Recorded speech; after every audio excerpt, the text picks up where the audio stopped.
Luis Villamizar, ¿puedes leer? Paula, Claro.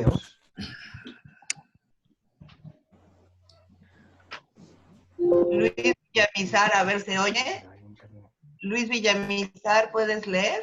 Sí, sí, puedo leer. ¿Se me oye? Sí, Sí, Sí, perfecto. Sí. Ok. Luis Villamizar, ahorita les doy sus numerales. ¿Quién no ha leído? Marta Castro, ¿puedes leer? Sí, claro, con mucho gusto. Gracias. Castro. Esther, ¿puedes leer?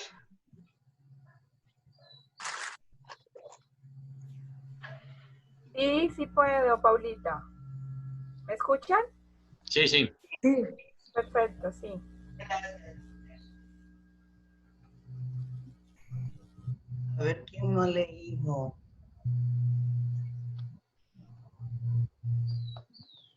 Pilar leyó la vez pasada. Ketty no ha leído. Ketty, ¿puedes leer? Que no leo. Sí, puedo leer. menos la que está conduciendo. Sí, por eso no le digo. Poder leer. No. ¿Quién está conduciendo? Ni modo.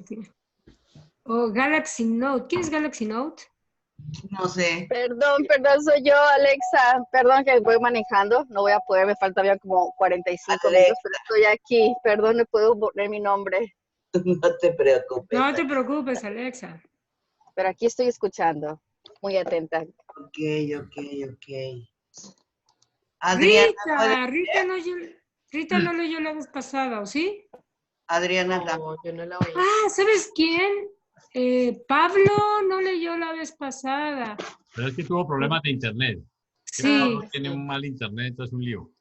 Adriana, ¿puedes leer? Adriana. Ujú. Pues yo creo que sí, yo es que estoy con la tableta, pero no sé si es suficiente yo. Sí, se oye perfecto. Sí, muy bien. Pues ya tenemos, porque hoy tenemos un capítulo corto y tenemos la plática después del 5G. A ver, ya estamos listos. Ok, entonces, ¿cero quién lee? El 0 lo va a leer Javier Puerto.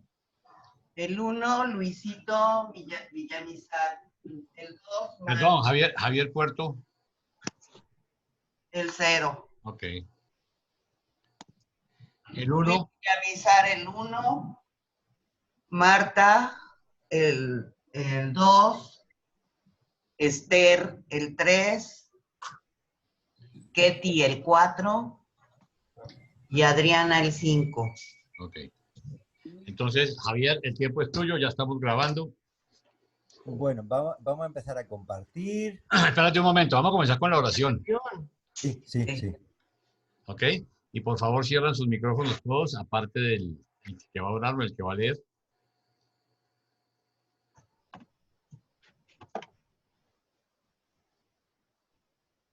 ¿Listo? Listo. ¿Alguien tiene un celular cerca al...? ¿Aló? Sí. Ok.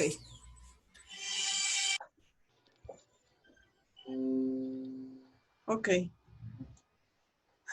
Padre Celestial, Padre del Universo, Dios eterno, te damos gracias por esta tarde, por poder compartir y aprender un poco más. Te pedimos que nos bendigas y nos protejas en esta tarde. Bendícenos para que podamos entender y tener el espíritu para poder comprender y poder seguir hacia adelante en nuestras vidas diarias y en nuestra vida espiritual. Nos ayudes a seguir y avanzar, progresar y aprender para todo el resto de nuestra vida en este mundo y en los mundos venideros. Te damos gracias por todo y te pedimos que esta tarde el maestro que nos va a dar la clase pueda ser inspirado y pueda tener tu espíritu para que cada uno de nosotros pueda comprender y aprender. Y dejo estas cosas con humildad en el nombre de Jesucristo, o nuestro Cristo tenebador. Amén. Amén. Javier, tú mandas. La UZUD de maestros, nada. Facilitadores. Iguales que vosotros. Aquí no hay maestros y hay alumnos. Cuidado, ¿eh? Tener ese tema. Ok. Ok, está bien. No, es bueno, es bueno. De maestros, nada. Facilitadores y somos todos iguales. Bueno. Sorry. Vamos a ver. Bueno, vamos a ponernos aquí al principio. Este capítulo es un capítulo que parece que no es importante, pero creedme que es importantísimo, porque fijaros que habla de los 2 años cruciales. Es que fueron 2 años importantísimos en la vida de nuestro Padre Jesús.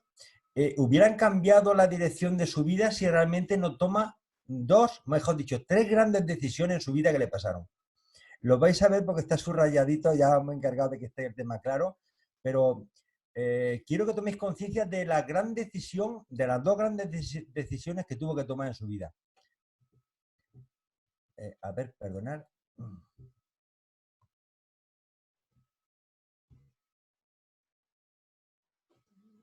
Ay, Dios mío. A ver si se posiciona. Bueno, pues el punto 0 cuando queráis.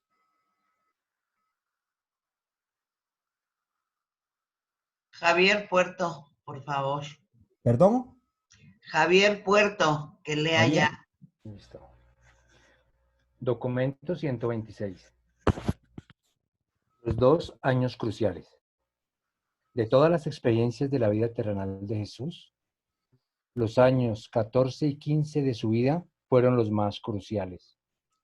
Estos 2 años, después de que comenzara Jesús a cobrar conciencia de su divinidad y destino, y antes de que lograra un alto grado de comunicación con su ajustador residente, fueron los más atribulados de su extraordinaria vida en Urantia. Es en este periodo de 2 años el que debería llamarse la gran prueba, la verdadera tentación. Ningún joven humano, al experimentar las confusiones y los problemas de adaptación inherentes a la adolescencia, hubo de someterse jamás a una prueba más crucial que aquella por la que pasó Jesús durante su transición de la niñez a la juventud. Este importante periodo en el desarrollo juvenil de Jesús comenzó al término de su visita a Jerusalén y a su regreso a Nazaret. Al principio, María estaba feliz con la idea de haber nuevamente recobrado a su hijo, de que Jesús había vuelto al hogar como hijo obediente, como siempre lo había sido, y que de ahí en adelante sería más receptivo a los planes de ella para su vida futura, pero no habría de solazarse por mucho tiempo en este sol de ilusión materna.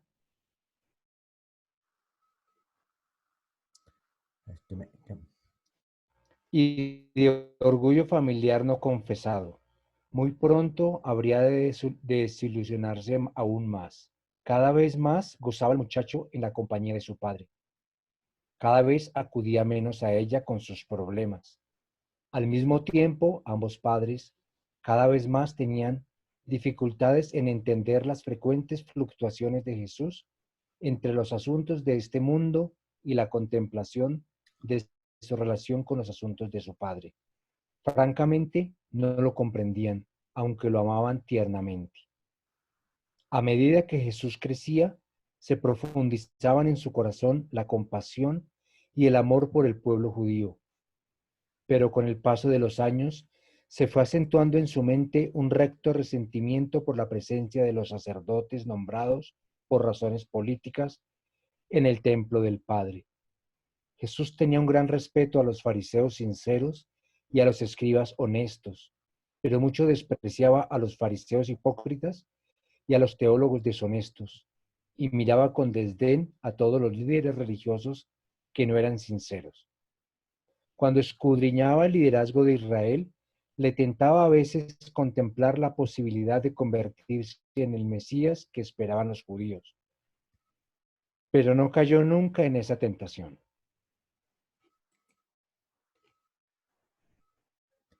Bueno, esta es la imagen de que, porque me he adelantado, pero realmente esta imagen tendría que haber puesto debajo del texto, lo que pasa es que le he puesto delante. Ahora cuando leamos el texto entenderéis las imágenes.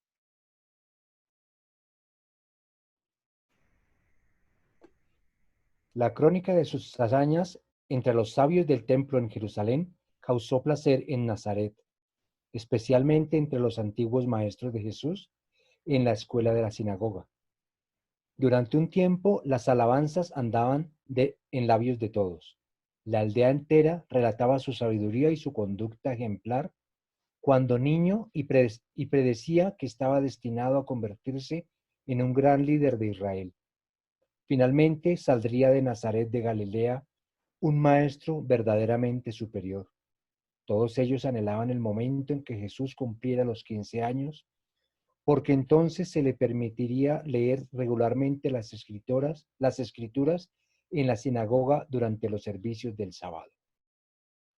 Esto es un poco lo que de alguna forma representaba. Las sinagogas eran mucho más pequeñitas, pero bueno, es una referencia.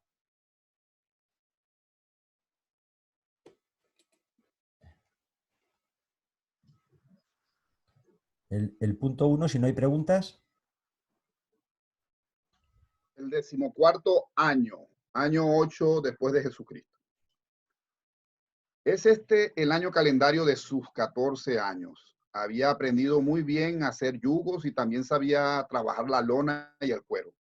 También se estaba convirtiendo rápidamente en carpintero y ebanista experto. Ese verano frecuentemente trepaba a la cima de la colina situada al noreste de Nazaret para orar y meditar. Gradualmente iba cobrando más y más conciencia de la naturaleza de su autootorgamiento en la tierra. Esta colina había sido poco más de 100 años antes el lugar alto de Baal. Allí se encontraba la tumba de Simeón, renombrado santo varón de Israel. Desde la cima de la colina de Simeón, Jesús dominaba Nazaret y el campo circundante. Divisaba Megiddo y recordaba la historia del ejército egipcio que allí ganó su primera gran victoria en Asia. Y cómo posteriormente otro ejército como ese derrotó al rey judeo Josías. No muy lejos de allí podía divisar Tánac, allí donde Débora y Barak derrotaron a Císara. A lo lejos se asomaban las colinas de Dotán, donde según le habían enseñado, los hermanos de José lo vendieron como esclavo a los egipcios. Al volver la vista hacia Ebal y Gerizim, rememoraba las tradiciones de Abraham, Jacob y Abimelech. Así que recordaba y reflexionaba sobre los acontecimientos históricos y tradicionales del pueblo de su... Un momentito, que se me ha ido. Ay, a veces... Es que me está fallando el ratón. Voy a hacerlo de otra forma.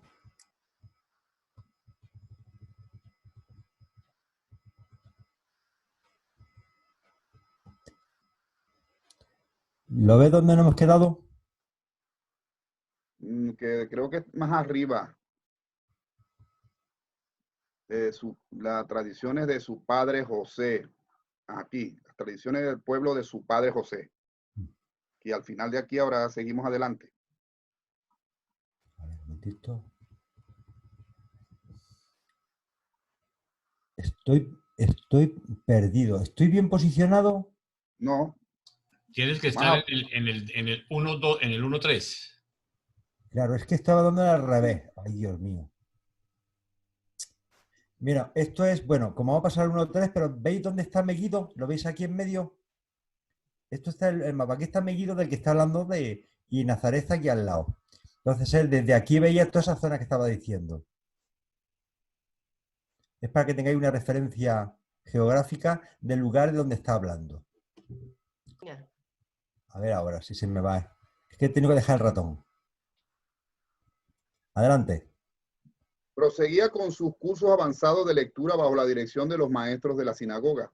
Al mismo tiempo, también se ocupaba de la educación en el hogar de sus hermanos y hermanas a medida que crecían.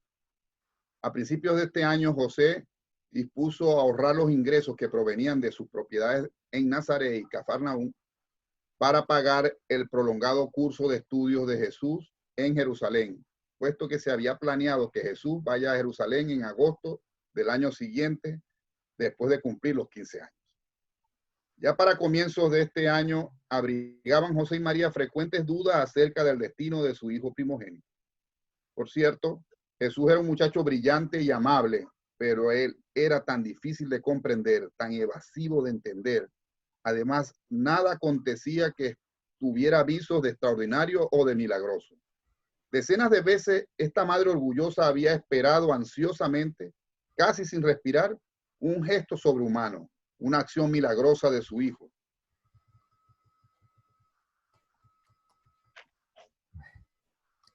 Llevamos. Otra vez se me ha ido. Pero, sí, estamos bien aquí. Una acción milagrosa de su hijo. Pero siempre esta esperanza anhelante se había visto destruida, dando paso a la desilusión más cruel. Esta situación era desalentadora, aún descorazonadora. El pueblo devoto de aquellos tiempos creía sinceramente que los profetas y los hombres de promesa manifestaban siempre su misión y establecían su autoridad divina por realizar milagros y por hacer maravillas. Pero Jesús no hacía nada de eso, por lo cual la confusión de sus padres se acrecentaba con el paso del tiempo al contemplar el futuro de este hijo. De muchas maneras se reflejaba en el hogar la situación económica más desahogada de esta familia de Nazaret, siendo una de ellas la aparición de mayor cantidad de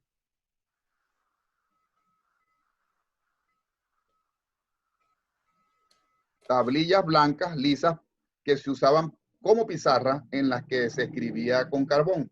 También pudo Jesús reanudar sus clases de música, pues le encantaba tocar el arpa. Bueno, unas pequeñas tablillas de pizarra con las... Esto, fijaros que se hacía en aquel tiempo, y yo me acuerdo cuando he estudiado también empezaba con una tablilla de esas de pizarra y una tiza.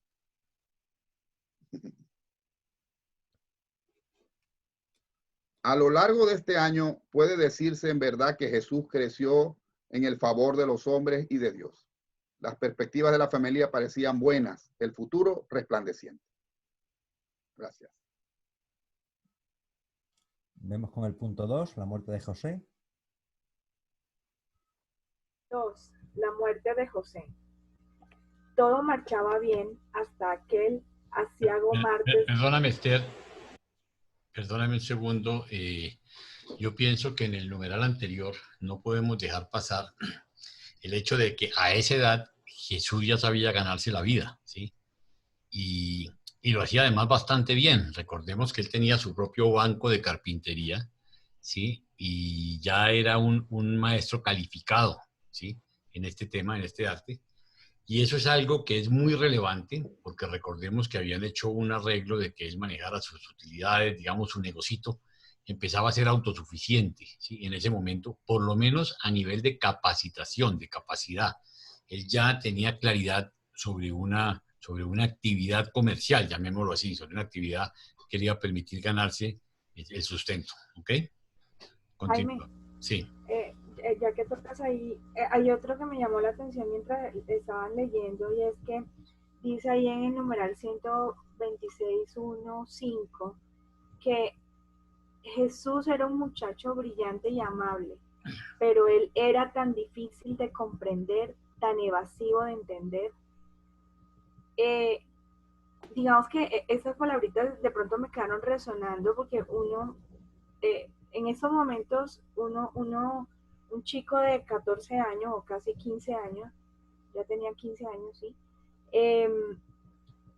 que sea difícil de comprender y evasivo en estos tiempos, uno dice que es un chico malcriado, puede ser, o lo asocia con eso, lo asocia como con algo negativo, o un chico que de pronto, y evasivo, digamos que nosotros las mamás, yo que tengo chicos de esa edad en estos momentos, decir que es difícil comprender y que sea evasivo, pues uno lo asocia con con cosas que de pronto, ay, a las mamás nos alcanza a desesperar un chico así. Entonces, cuando dice también que María, pues como que también se sentía ansiosa, yo pienso que tuvo una adolescencia normal, totalmente normal, creería. Pues el comentario pues que me sale. Sí, pero también podemos, deberíamos mantener la perspectiva de que él ya estaba sintiendo la responsabilidad que tenía, ya había recibido parte del conocimiento de su identidad, ¿sí? Como Dios, con la labor que tenía que hacer en el trabajo del Padre. Entonces, pues es más que comprensible que tuviera momentos de meditación y momentos taciturnos, y no es porque fuera malcriado, pues. ¿Puedo agregar algo? Claro, si tú mandas. Además, yo pensaría que dada la profundidad de la calidad de los pensamientos de él y el enfoque que en ese momento había en los pensamientos de él, era muy difícil que él pudiera compartir sus pensamientos con otras personas simplemente porque no lo iban a entender. Y de hecho, en algunos momentos dice que buscaba la compañía de los adultos. Claro, porque los adultos podían entender un poco más, pero era muy complicado entenderlo a él. La perspectiva, y hoy en día, si alguien nos hubiera venido a platicar como él platicaba, quizá lo hubiéramos tildado de loco. Hubiéramos dicho que se fumó porque ¿de qué me está hablando? Así de profundo debió de haber sido su modo de pensamiento, que era bien complicado entenderlo. Claro, aunado de la parte de adolescencia, ¿no? Que tienes toda la razón, yo tengo niños, te entiendo perfecto. Una cosa, quiere hacer un comentario. Quiero hacer un comentario también. Ángela estaba delante. Bueno, perdón, Javier. ¿Por qué no tratamos cuando la gente haga preguntas de dejar de compartir? ¿De dejar de compartir? ¿Me has dicho, perdón? Sí, para poder vernos las caras. Sí, perdón. Bueno, si me permiten un momentico algo. A mí me llama la atención algo porque él dice dice el documento que él empieza a tener conciencia de su divinidad. O sea, quiere decir que él empieza a tener mayor comunión con su ajustador. En documentos anteriores dice que la manera en la que se adquiere una conciencia de la verdad divina es a través de la experiencia de tener la comunión con el Padre. Entonces, eso es lo que le permite a él y nos va a permitir a nosotros tener esa conciencia cada vez más de lo que el Padre vive en cada uno de nosotros. Otra cosa que me llama la atención y es lo que dijo Florcita. Él no podía compartir con nadie porque nadie lo entendía, pero era un joven, yo me imagino que él se sintió supremamente solo, como un adolescente en una tristeza muy grande. Además, bueno, ahorita no hemos entrado todavía a la muerte, pero aparte de eso, él tenía también ese sentimiento como de desprecio hacia la deshonestidad. Eso lo tiene muy claro desde el principio, la injusticia, la deshonestidad, la hipocresía que veía en todos esos rabinos. Esos rabinos en esa época no solamente eran en la figura religiosa, sino también política. Él fue muy marcado cuando un borracho entró al templo y al borracho le dieron pena de muerte. Para él fue terrible eso. Aquel definitivamente, radicalmente despreciaba todo que tuviera que ver con la mentira, con la hipocresía, con la injusticia. Bueno, y la soledad, yo estoy mirando un poco esa parte emocional de cómo estaba sintiendo de él. Bueno, eso era todo, gracias. Yo también quería hacer un comentario. Yo veo el que los padres lo vieran complicado y difícil de entender. Me pongo en la posición de unos padres judíos y más que creen que su hijo es el Mesías judío y que están esperando que se manifieste de alguna manera. Ya incluso quería que se le vieran algunos, que hiciera algún milagro. Estoy seguro que Jesús lo hubiera podido haber hecho ya desde esa edad. Pero yo pienso que la complicación de los padres para poderlo entender y de Jesús también darse a entender es cómo les explicaba a él que eso no era lo que él, para lo que había venido, y los padres no podían entender que viniera para otra cosa, porque eso es lo que estaba esperando todo ese pueblo, y ellos como buenos patriotas estaban esperando era ese Mesías liberador que sacara a su pueblo de eso. Y me imagino la dificultad que sería para Jesús poder hablar de otro Dios, simplemente distinto al que ellos están. Por supuesto que le va a ser muy complicado, incluso durante toda la vida, y incluso a los apóstoles les va a ser complicado entender a ese Dios del que Jesús quería hablarle en comparación al que ellos traían. De hecho, por ahondar en lo que has dicho, cuando este capítulo se habla de las grandes decisiones que fueron los años trascendentales, básicamente fue trascendental porque él empezaba a dudar si realmente su misión iba a ser el Mesías o no iba a ser el Mesías. Ese fue el punto más trascendental. Tuvo de tomar conciencia de que realmente no iba a ser el Mesías lo que su madre quería. Eso básicamente fue lo que le atormentaba. Y lo vamos a ir viendo más adelante, independientemente de la muerte de su padre, que lo vamos a ver un poquito más adelante. Pues seguimos compartiendo. A menos que haya alguna pregunta más. Venga. Yo nada más quisiera hacer una invitación a todos a que también nos fijemos un poco más en el papel de María. Para María no debió de haber sido absolutamente nada fácil poder entender a su hijo, no solamente desde la perspectiva de adolescente, que todas las madres de hoy en día lo podemos saber, sino además no sabía qué tenía enfrente. Porque aunque Gabriel hubiera dicho que iba a tener a alguien especial, ella no captaba exactamente de qué se trataba. Y creo que el papel de María, como ahora nos lo narra el libro Durante, es un papel de una madre bien humana que está lidiando con problemas bien reales. Y creo que eso nos permitiría, al menos a mí, yo respeto más a María y la encuentro mucho más hermosa porque la encuentro muy humana, como cualquier madre de las que estamos aquí reunidas, como cualquier madre de este planeta. Es interesante su papel. Gracias.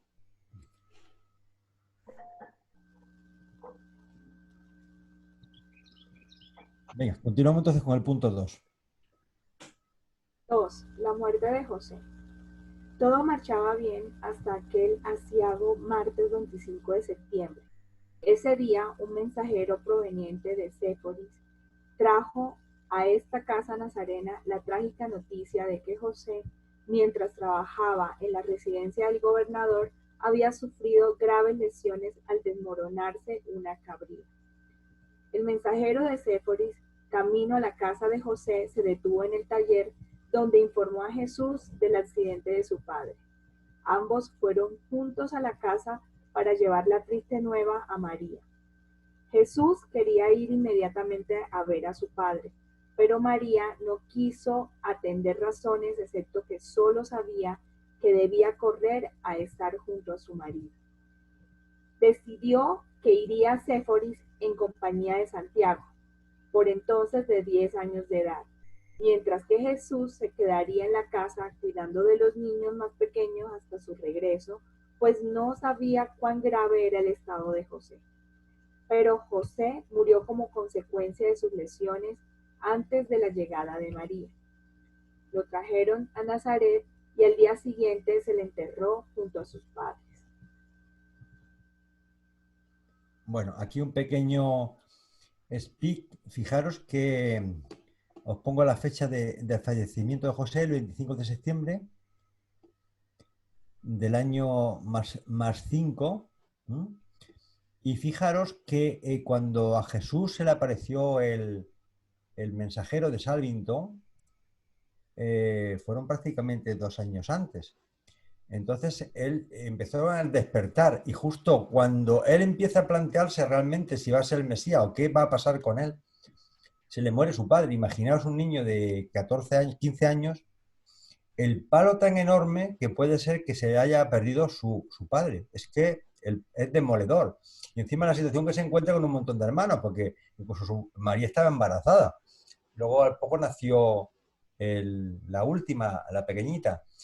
Entonces realmente fue una época realmente dramática, bueno, el sufrimiento de su madre, de sus hermanos, todos tristes, me imagino. Había sido un momento realmente dramático en la vida de José. Y os quiero comentar solamente una cosa graciosa, y es que José cuando murió vivió 36 años, los mismos años que vivió Jesús. Como nota, son de esas cosas graciosas que nos cuentan en Ibrontia. Vivió los mismos años que Jesús. Y aquí se plantearán luego algunos temas. ¿Tuvo que morir Jesús para hacerse cargo de sus hermanos y tener la experiencia de ser un padre, no habiendo tenido descendencia directa, sino haciéndose cargo de sus hijos? Bueno, esto es una polémica que se plantean en todos los grupos y es un punto de reflexión, que si queréis al final podemos profundizar sobre ello. No sé si me he ido antes. En el preciso momento en que el futuro parecía sonreírles, lleno de buenas perspectivas, una mano al parecer cruel había derribado al jefe de esta familia de Nazaret, desgarrando el corazón de este hogar. Los planes para Jesús y para su educación futura quedaron destruidos. Este joven carpintero, que acababa de cumplir 14 años, despertó a una cruel realidad. No solo tendría que cumplir con el mandato de su Padre Celestial, o sea, revelar la naturaleza divina en la tierra y en la carne, sino que en su joven naturaleza humana debería asumir también la responsabilidad de su madre viuda y de 7 hermanos y hermanas y de la que aún no había nacido. Este joven nazareno se convirtió de golpe en el único sostén y consuelo de su familia tan súbitamente afligida por la desgracia. Así pues, se permitió que ocurriesen en Urantia estos acontecimientos de orden natural que obligarían a este joven de destino a asumir tan pronto la naturaleza onerosa, pero a la vez altamente educacional y disciplinaria, de convertirse en el jefe de una familia humana, padre de sus propios hermanos y hermanas, sostén y apoyo de su madre, guardián de la casa de su padre, el único hogar que había de conocer mientras estuvo en este mundo. Jesús supo aceptar con disposición las responsabilidades caídas tan súbitamente sobre sus hombros y cumplió fielmente con estas obligaciones hasta el fin. Por lo menos se había resuelto, aunque en forma trágica, un gran problema, una dificultad prevista en su vida. Ya no tendría que ir a Jerusalén para estudiar con los rabinos. Siempre fue verdad que Jesús no se doblegó ante los pies de nadie. Estaba siempre dispuesto a aprender de quien fuese, aún del más humilde entre los niños, pero jamás derivó de fuentes humanas la naturaleza para enseñar la verdad. Aún nada sabía de la visitación de Gabriel a su madre antes de su nacimiento. Perdona un momento que te interrumpa, que este punto es muy importante. Aún nada sabía de la visitación de Gabriel de su madre antes de su nacimiento. Lo supo por Juan el día del bautismo. Es decir, Jesús no conoció el mensaje que había recibido su madre, de quién iba a ser, hasta después del día, hasta en el mismo día, después del día de su bautismo. Porque muchas veces se plantea, no, Jesús ya tenía información de su misión. No, Jesús se enteró cuando lo bautizaron, ya mayorcito. Perdona, continúa. Al comienzo de su ministerio público, sí. Bueno, según pasaban los años, este joven carpintero de Nazaret valoraba cada vez más las instituciones de la sociedad y las costumbres religiosas con un criterio invariable. ¿Qué es lo que hace por el alma humana? ¿Acerca a Dios al hombre? ¿Acerca el hombre a Dios? Aunque el joven no había abandonado por completo el aspecto recreativo y social de la vida, cada vez más dedicaba su tiempo y energía a solo 2 fines: el cuidado de su familia y la preparación para hacer en la tierra la voluntad celestial de su Padre. En las noches de invierno de este año, los vecinos se hicieron el hábito de aparecerse por la casa para escuchar a Jesús tocar el arpa, relatar historias, porque el mancebo era un narrador magistral, y leer las escrituras en griego. Los asuntos económicos de la familia seguían andando bastante bien, pues había quedado una suma considerable de dinero en el momento de la muerte de José. Jesús no tardó en demostrar que poseía un agudo sentido de los negocios y sagacidad en los asuntos financieros. Era liberal pero frugal, ahorrativo pero generoso, y demostró ser un administrador prudente y eficaz de la herencia de su padre. Pero a pesar de todos los esfuerzos de Jesús y de los vecinos nazarenos por traer un poco de alegría a la casa, María y aún los pequeños estaban sumidos en la tristeza. José ya no estaba. José había sido un marido y un padre excepcional y todos lo extrañaban. Su muerte parecía aún más trágica por no haber podido ellos hablarle ni recibir su última bendición. Gracias. Gracias, Esther. Una pregunta, ¿alguno tendrá idea de cuál era la edad de María cuando enviudó? ¿Qué edad tendría? Pues no lo sabemos porque no sabemos la fecha de nacimiento de María, ni siquiera sabemos la fecha con la que se casó María.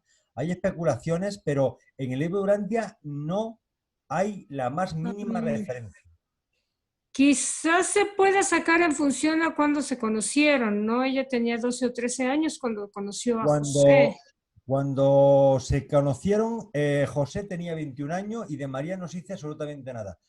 Hay unos escritos de la iglesia copta egipcia donde hace referencia a que María se casó, decía, a los 12 años.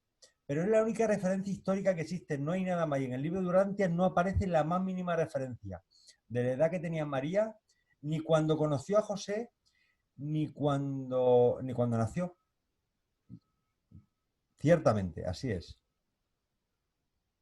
Yo quisiera decir algo, si me lo permite.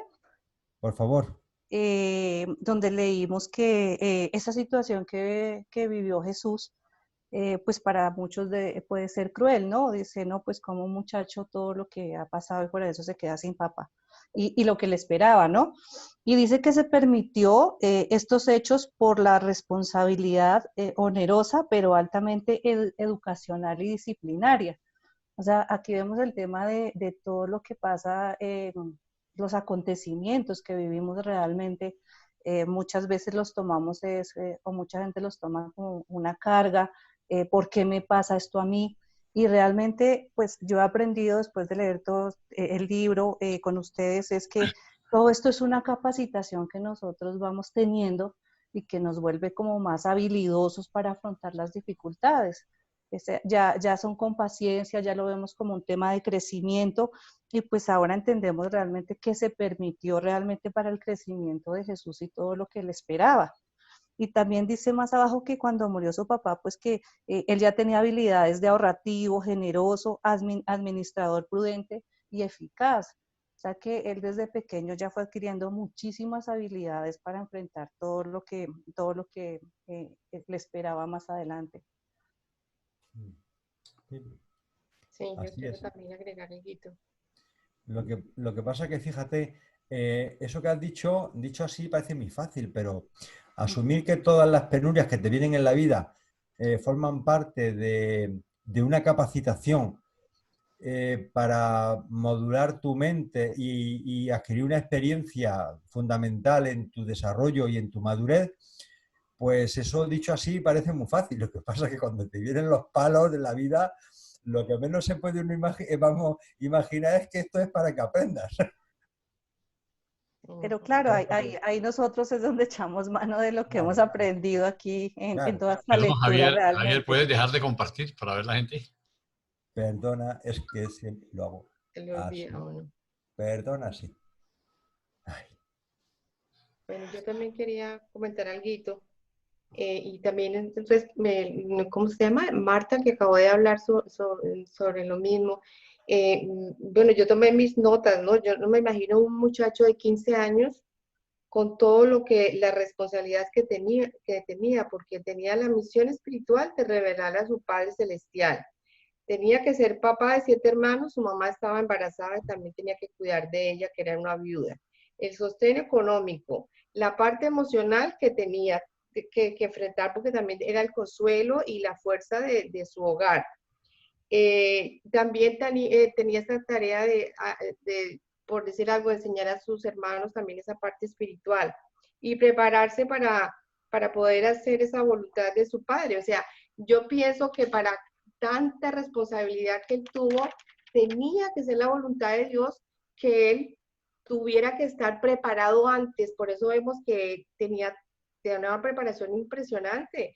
Él era financiero, como tú lo dijiste, Marta, ahorrativo, generoso, él sabía carpintería, lona, pescador. Él manejaba todo perfectamente, era sagaz, tenía sentido de los negocios.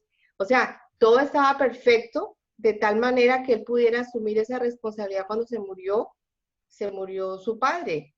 Tenía que ser yo pienso que tenía que ser la voluntad de Dios, todo estaba perfecto. Y además creo que más adelante lo dice, de que si hubiera tenido tiempo para ocio, como era un muchacho adolescente, pues era como un riesgo también, ¿no? Eso era lo que quería. Es cierto, pero ten en cuenta, no olvides nunca que Jesús tenía ventaja. Tenía ventaja porque Sí, tenía un ajustado del pensamiento súper Y un experimentado. muchacho de 15 años, yo no creo que pueda nunca todo esto encima. Claro, un súper Estaba enseñando, ajustador, lo estaba preparando. Claro. Bueno, gracias. ¿Alguna preguntita más? Pues seguimos compartiendo entonces.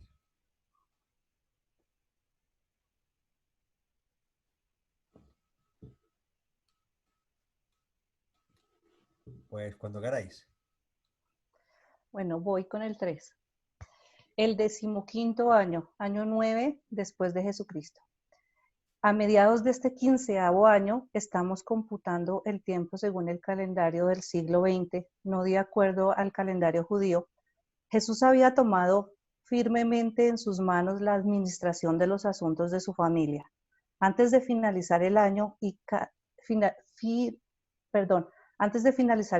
ya casi habían desaparecido los ahorros de la familia y tuvo que enfrentarse pues con la necesidad de vender una de las casas de Nazaret que José y su vecino Jacobo poseían en sociedad. El miércoles 17 de abril del año 9 después de Jesucristo, por la noche, nació Ruth, la más pequeña de la familia. Jesús hizo todo lo que pudo por tomar el lugar de su padre, siendo el sostén y consuelo de su madre en momentos particularmente difíciles y colmados de tristeza. Durante casi 20 años, hasta que comenzó su ministerio público, ningún padre pudo haber amado y educado a su hija más afectuosa y fielmente de lo que Jesús cuidó a la pequeña Ruth. Fue un padre igualmente bueno para con los demás miembros de la familia.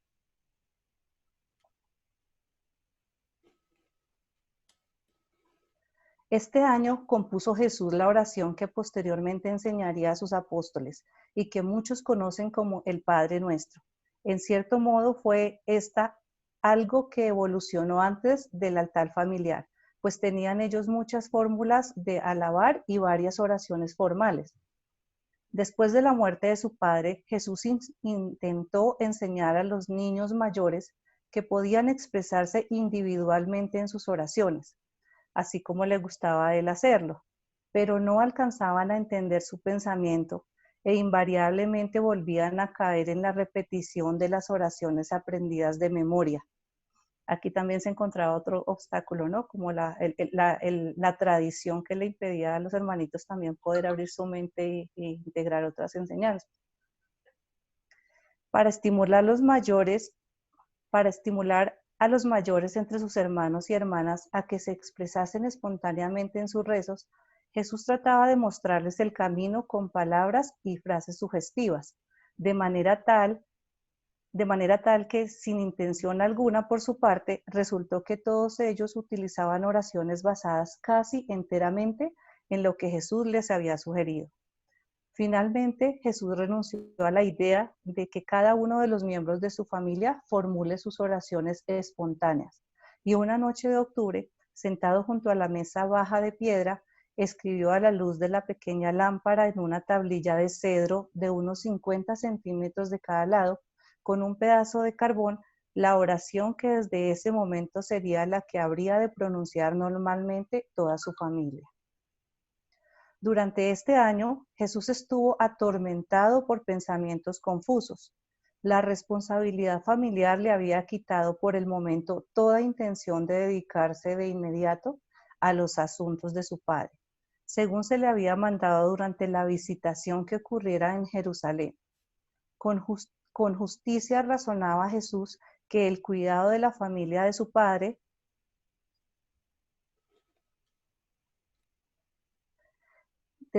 terrenal tenía prioridad sobre todos los demás deberes, que mantener a su familia debía ser su primera obligación. En el curso de este año halló Jesús en el así llamado libro de Enoc un pasaje que le sugirió la adopción futura del término hijo del hombre para designar su misión autootorgadora en Urantia, para determinar su misión autootorgadora en Urantia. Mucho había reflexionado sobre la idea del Mesías judío y estaba firmemente convencido de que él no había de ser ese Mesías.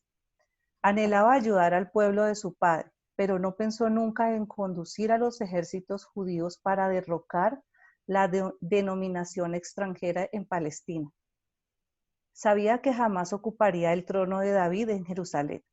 Tampoco creía Jesús que su misión de liberador espiritual o de maestro de los varones morales se limitara únicamente al pueblo judío. Por eso, su misión de vida no podía ser de ninguna manera el cumplimiento de los intensos anhelos y de las presuntas profecías mesiánicas de las escrituras hebreas, por lo menos no de la manera en que comprendían los judíos estas predicciones de los profetas. Asimismo, estaba seguro de que nunca habría de aparecer como el Hijo del Hombre descrito por el profeta Daniel.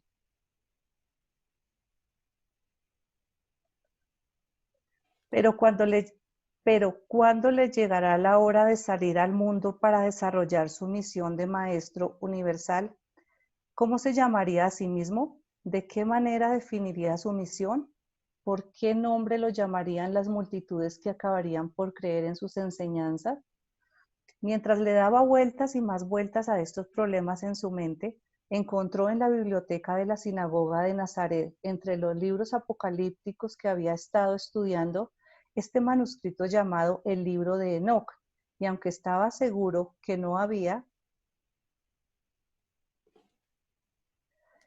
sido escrito por el Enoc de antaño, le resultó muy interesante y lo leyó y releyó muchas veces. Un pasaje en particular le hizo mucha impresión, un pasaje en el cual aparecía este término de Hijo del Hombre. El autor del llamado libro de Enoc hablaba del Hijo del Hombre, describiendo la obra que habría de hacer en la tierra y explicando que este Hijo de Hombre, antes de descender a esta tierra para salvar a la humanidad, había caminado por los atrios de la gloria celestial junto a su Padre, el Padre de todos, y que le había dado la espalda a la majestad y la gloria para descender a la tierra con el fin de proclamar la salvación a los mortales necesitados.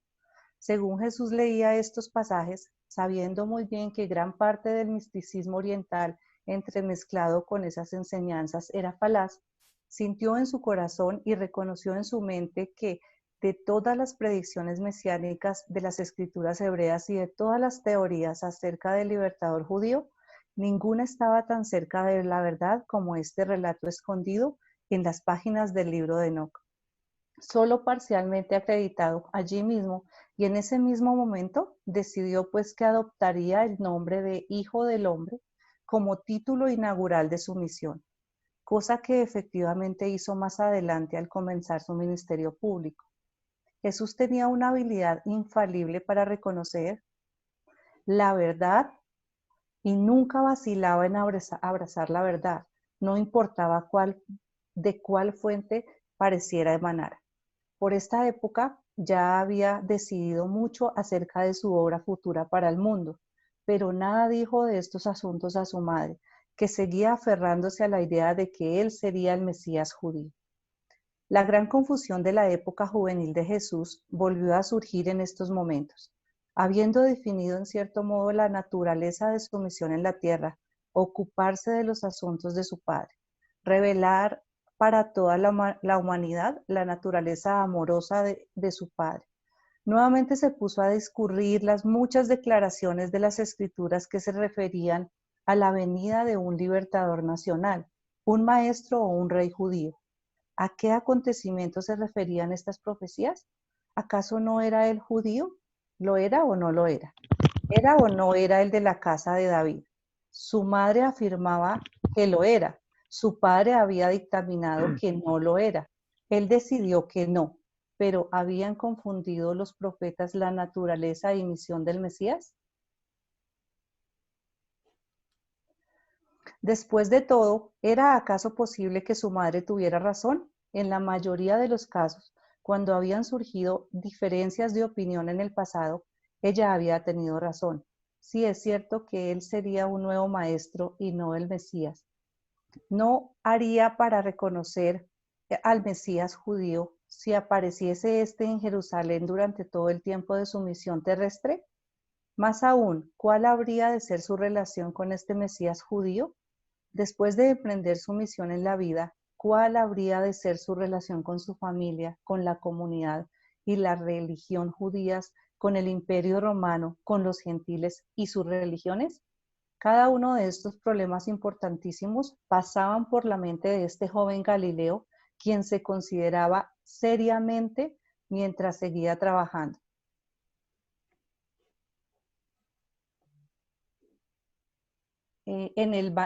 Seguía trabajando en el banco de carpintero, ganándose laboriosamente la vida y ganándola para su madre y otras 8 bocas hambrientas. Antes del fin de este año, María vio que los fondos de la familia disminuían. Delegó la venta de palomas a Santiago. Compraron una segunda vaca y con la ayuda de Miriam comenzaron a vender leche a sus vecinos de Nazaret. Sus periodos de meditación profundos, sus frecuentes viajes a lo alto de la colina para orar y las muchas ideas extrañas que Jesús proponía de vez en cuando alarmaban considerablemente a su madre. A veces ella pensaba que el joven estaba fuera de sí, pero se tranquilizaba al recordar que él era, después de todo, un hijo de la promesa y de alguna manera diferente de los otros jóvenes. Jesús estaba aprendiendo a no expresar todos sus pensamientos, a no presentar todas sus ideas al mundo, ni siquiera a su propia madre. A partir de este año, las revelaciones de Jesús... ¿Dónde voy? En azul. Listo. Las revelaciones de Jesús de lo que pasaba por su mente fueron reduciéndose cada vez más. Es decir, cada vez hablaba menos de los asuntos incomprensibles para una persona corriente, cuya mención pudiera llevar a otros a considerarlo raro, diferente del común de la gente. En apariencia se volvió un ser común y convencional, aunque anhelaba encontrarse con alguien que pudiera entender sus problemas. Deseaba tener un amigo fiel y de confianza, pero sus problemas eran demasiado complejos para la comprensión de los seres humanos que lo rodeaban. La singularidad de su situación especial le obligó a soportar a solas el peso de sus cargas. Gracias. Gracias, Marta. Pues continuamos con el punto 4. No, Javier, hay preguntas y hay comentarios para que por favor dejes de compartir. Deja de compartir. Bien. Vamos a ver. Es que yo, como no veo los las manitas, perdón. Aló, buenas noches. Buenas noches. Buenas noches.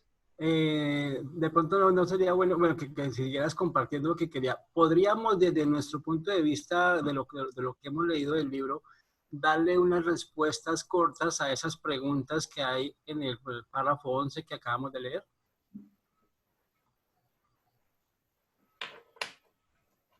A las preguntas que él tenía. Por ejemplo, con respecto a si él sería el profeta judío. Vamos a ver. Sin entrar en el detalle de cada una de las preguntas. No, pequeñas, sí. Él pasó, digo así, globalmente. Okay. Por no volverlas a leer todas.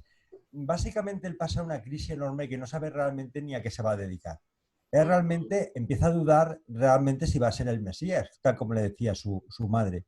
Y él incluso empieza a pensar que podía ser el Mesías. Y de hecho duda, pero vamos a ver, si el Mesías él tenía que ser de la... venir de la estirpe de David. Se da cuenta que de la estirpe de David viene su madre, pero ni su padre tampoco es.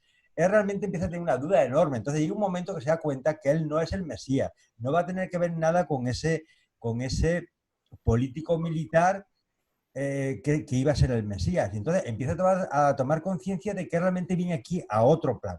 Y ese plan es a predicar, es a dar a luz, a dar la luz de su padre, de un padre amoroso y misericordioso.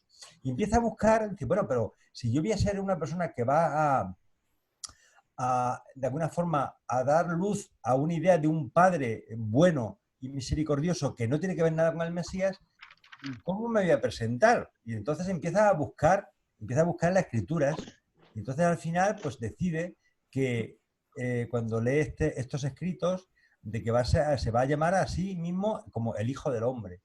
Y entonces decide eso porque en su mente no hacía nada más que darle vueltas. Claro, en ese momento que se encuentra, que se ha quedado sin padre, que se encuentra con un montón de hermanos, que hay que alimentarlo a todos, que su madre está hecha polvo y deprimida, y él, que hacía prácticamente 1 año y medio que el ángel le había despertado y que tenía un vorágine en la cabeza que se iba a volver loco.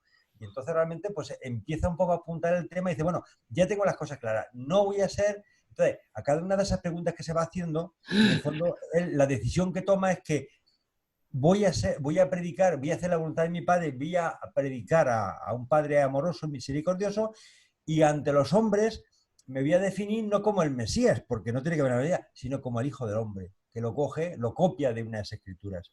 Esa es la visión un poco así, globalmente, pues no contestar a cada una de las preguntas, No. que además no podríamos contestar a cada una de las preguntas, porque esas preguntas se las hace él y no encuentra solución.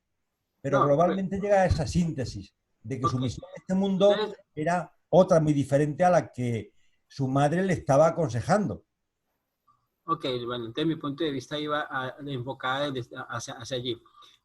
Él se hacía muchas preguntas debido a la cantidad de dudas, porque él ya tenía un vislumbre de lo que iba a hacer, más o menos, ya le habían avisado. Entonces, llevado a la vida personal, cada uno, sería bueno mirar que nosotros nos hacemos ese tipo de preguntas y alguna vez por lo menos llegamos a contestarnos la más elemental, que es ¿quién soy? Jesús lo hizo. Miguel, sí. Ahora llevémoslo al plano personal.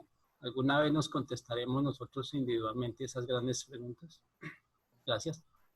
Gracias a ti, JJ. Luisito levantó la mano. Sí, yo quería hacer una reflexión acerca de lo que pensaba Jesús, porque ciertamente hay muchas profecías que hablaban del Mesías, que es Mesías esperado, pues hay muchos. Ya desde Moisés dijo que Dios suscitaría otro igual a él, y el que no lo escuche, que lo exterminen del pueblo. O sea, ya ellos siempre, y todavía ni siquiera habían conquistado la tierra, y ya están hablando de que va a venir un Mesías, un liberador. Y por eso Jesús dice, si yo no soy, y me lo encuentro después, ¿qué relación voy a tener con él? O sea, ¿cómo nos vamos a tratar? O sea, porque ciertamente o se equivocaron los profetas, y todo eso es una sarta de bobadas que no van a ocurrir nunca, que no va a venir nadie, o el que estoy equivocado soy yo, y si me lo encuentro, ¿quién es? Pero la pregunta que me da ahorita, si Jesús no es el Mesías, ¿quién es el Mesías que anuncian los profetas y que todavía el pueblo de Israel de la carne ahorita está esperando? Es una reflexión solamente. Una buena reflexión. De hecho, los judíos actualmente siguen esperando al Mesías. No por pienses eso, que por eso. ahora mismo siguen esperándolo. Es decir, que... Por eso tienen tantos hijos. Por eso es que tienen tantos hijos, porque ellos esperan que cada hijo, cualquiera de los que nazca, sea uno de ellos, del Mesías. Perdón que la interrupción. ¿Puedo agregar algo? ¿Esther ha levantado la mano o me ha parecido? Sí, yo quería que, yo mientras la lectura también hago un insight que relaciono mucho con mi vida, y es que hay una parte que dice que él estaba tan agobiado por los deberes que tenía con la familia, o sea, ese trabajo del día a día, que se separa un poquito de la misión que él tenía realmente, de hacer, pues de empezar a trabajar en la obra de su padre. Y fíjense que a nosotros bueno, no sé si a todos, pero particularmente a mí, que eso a veces pasa a ser sí, algo existencial, y es que por estar haciendo en el día a día cosas que tienen que ver con mi trabajo, que tiene que ver, y hay otras cosas que uno quisiera hacer, o por lo menos en mi caso, que yo quisiera hacer, pero que por estar sumergida en esos deberes del día a día, voy dejando de lado otras cosas que quiero hacer más relacionadas pues con algún tema existencial, digámoslo así. Y bueno, hoy entiendo que él pasó por la misma situación, y realmente me genera mucha, bueno, saber que realmente él pasa por situaciones, y pasó por situaciones similares a las que nosotros estamos viviendo en el día a día. Eso me da mucha esperanza, me llena de mucha esperanza. Gracias. Sí, Esther, y es una de las grandes cosas de Jesús, que era humano. Antes de ser divino era un ser humano, y realmente estaba con las mismas limitaciones que tenemos nosotros. Y el día a día, cuando habla de unos hermanos hambrientos, es decir, el día a día te hace que te olvides de temas religiosos. Si es que es así, nuestro Padre Celestial nos ha puesto en un mundo material que le tenemos que dedicar mucho tiempo a trabajar, a arreglar la casa, al trabajo, la familia, el suegro, la suegra, 20.000 problemas, y es duro, y muchas veces la parte espiritual se nos olvida. Pero hay un tema muy importante, que la vida espiritual no es un espiritualismo de estos de contemplativos, sino que la vida espiritual que nos plantea Jesús es una vida del día a día. Como decía Santa Teresa, Dios está entre los pucheros. Es decir, todo lo que hagas por tus hijos, por tu marido, por nuestros amigos, por los compañeros del trabajo, que lo haces con amor, con entrega y tal, y en el fondo estás sirviendo al plan del Padre. Se está haciendo su voluntad, y prácticamente no hay que hacer ninguna cosa extraña, no hay que elevarse ni contemplar la luna por la noche, ni cosas raras. Es decir, que el día a día nos aparta de una visión trascendente, pero es que la cosa sencilla de la vida realmente es la trascendencia nuestra, hacerlas con amor y dedicación. Básicamente es eso. Si nosotros no vamos a salvar las ballenas del Ártico, pero sí podemos querer y sacrificarnos por los que están a nuestro lado. Pasa que Jesús tenía algo trascendente, y es que tenía un cometido que efectivamente se salía de la normalidad. Y claro, la rutina diaria pues le separaba, se olvidaba, pero es que claro, tenía que dar de comer a sus hijos y atender a su madre, a los amigos y al trabajo. Es una labor especial. Javier. Dime. Mira, hay dos temas que creo que son muy importantes. A ver, esto que dice Esther, recordemos que Jesús no comienza su vida pública, o sea, no se encarga de los asuntos del Padre hasta que no saca adelante a su familia. Exacto. Con esto quiero resaltar que nosotros recibimos dos mayordomías que son muy importantes. La primera es nuestro compañero o compañera, ¿sí? Mi primera responsabilidad es mi esposa, y después mis hijos. Y cuando yo haya cumplido con esa responsabilidad, puedo dedicarme a las cosas del Padre. Ahora, eso no quiere decir que yo no tenga presente que en esta enseñanza de Jesús, la religión de Jesús es la religión de la experiencia personal que tengo yo con mi Padre. O sea, yo puedo vivir mis conflictos yo y contarle a mi Padre, ¿sí? Fíjate cómo en la medida que Jesús empieza a tener todos estos desafíos, él empieza a meditar más e ir a hablar con su Padre, ¿no? Habla cómo iba a la montaña y todo eso, ¿sí? Y buscaba tiempo en comunión con el Padre, ¿sí? Sin dejar de cumplir con sus responsabilidades del día a día, porque esa era su principal mayordomía. Y fíjate que él deja todo, ¿sí? Ni cuál escuela de rabinos, ni cuál cosa. Primero, porque no tenía nada que enseñarle, y segundo, porque su primera responsabilidad era su familia. Y eso tenemos que tener nosotros muy presente. De ahí la importancia de qué tipo de familias estamos criando nosotros. Realmente nosotros somos unos padres, unos esposos diligentes. Es algo que tiene que ser la primera preocupación. ¿sí? De hecho, hay por ahí alguna frase que dice que aquel que no provee para su familia niega la fe. O sea, ¿a qué se pone a pendejear? Perdón, ¿sí? Y a decir cosas, ¿sí? A darme golpes de pecho y a rezar de mil maneras si yo no soy capaz de proveer para mi familia, si no tengo para pagar la pensión del colegio de mi hijo, si no estoy cumpliendo con las responsabilidades económicas de mi familia. O sea, ¿cuál fe? ¿En qué estoy creyendo? ¿Cuál espiritualidad? Entonces, seamos conscientes de eso, es nuestra primera responsabilidad. Segundo, no podemos dejar pasar el tema del libro de Enoc. Miren ustedes qué interesante. Y en esto quiero llamar su atención porque a mí hay algo que me preocupa mucho y es el fundamentalismo de los urantianos. Nosotros estamos cayendo exactamente en lo mismo que tanto criticamos, con todo respeto, en las iglesias cristianas, que no se pueden salir de la Biblia porque todo lo que esté fuera de la Biblia es satánico y todo está ahí, ¿no?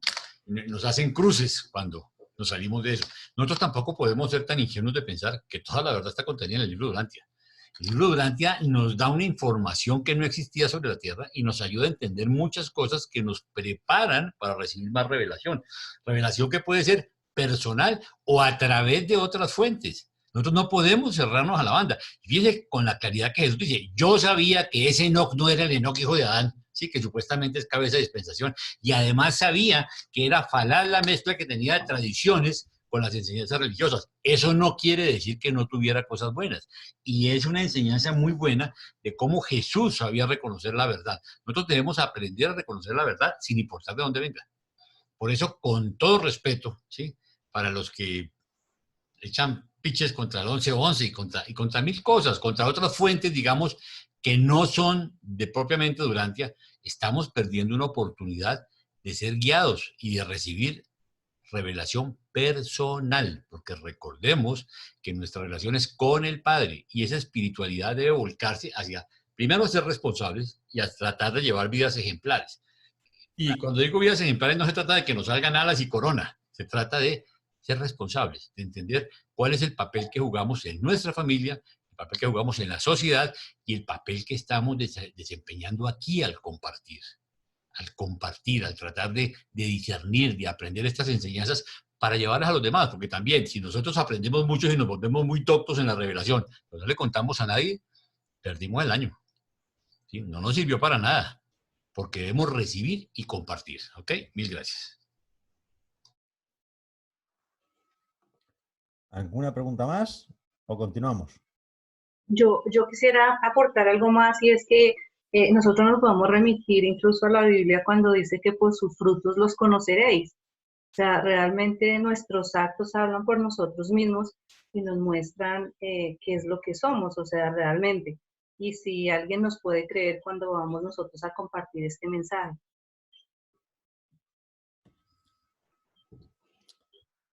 Eso que has dicho es una verdad como una casa. ¿Tú te imaginas que aquí estuviéramos hablando y alguno intentara vender, porque claro, en este caso sería vender una ideología urantiana, que fuera una persona que fuera un borrachuzo, que le pegara a su mujer, que tuviera un amante y que se gastara el dinero en fulanas y tal? Pues que realmente diría, ¿de qué me vas a vender? Por favor, si es que eso no me vende, como pasa desgraciadamente con algunos religiosos que se ven. Voy a poner la iglesia americana para no poner ningún nombre a ninguna religión, que están con un coche enorme, que tienen unas cuentas corrientes enormes y que hacen hasta milagros en público y que regalan relojes de oro y cosas de esas. Pues es que eso es engañar a los tontos. Si no predicas con tu ejemplo, no vale para nada. Es decir, yo por eso siempre digo que más que intentar enseñar el libro de Urantia, lo que tienes que vivir es con tu ejemplo y la gente a lo mejor se acerca a ti. Pero desde luego, como no tengas ejemplo, se perdió todo. Te diré más, hace muchísimo daño. Porque si tú intentas convencer a hermanos, vamos a leer un grupo, vete a un grupo de Urantia para que lean la quinta revelación, y eres un sinvergüenza, pues está clarísimo que es que encima lo separa. Es decir, ha hecho una labor, pero negativa. Es mejor casi que no lo digas. De verdad que es mejor. Vamos, si tú mismo te consideras que eres un sinvergüenza, porque lo eres, y en tu foro interno tú lo sabes, es mejor que no hagas publicidad del libro Urantia, porque lo único que hace es manchar el libro. Bueno, eso es mi opinión personal. Tal cual.